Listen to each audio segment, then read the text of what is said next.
Zul Zamri dari Dinamik Warta kini berada di pekarangan Padang Kawat Tapak Palapis yang menempatkan lebih dari 110 pelbagai aktiviti.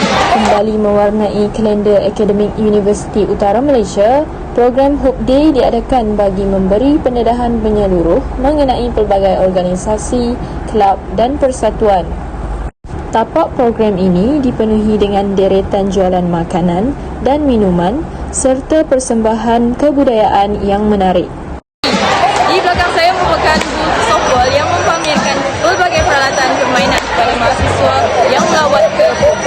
Menariknya, mahasiswa yang datang melawat ke booth juga diberi peluang untuk mencuba sendiri, iaitu melakukan pukulan bola ke dalam jaring seperti yang sedang berlangsung ketika ini. Gerai pameran kelab softball berjaya mencuri perhatian pengunjung susulan kejayaan yang dilakar oleh pasukan UUM sendiri di Pulau Pinang baru-baru ini. Kemenangan tersebut bukan sahaja mengharumkan nama universiti, malah mencetuskan inspirasi dan minat dalam kalangan pelajar untuk menyertai sukan ini. Jadi bersama saya Muhammad Izham, iaitu salah seorang daripada penjaga booth kelab softball. Saudara Izham, apakah perkembangan kelab softball setakat 5 hari ini? Alhamdulillah, so far kami mendapat penyertaan seramai 5 orang. Fokus utama kami adalah untuk memperkenalkan kelab softball kepada pelajar-pelajar atau orang luar di luar sana.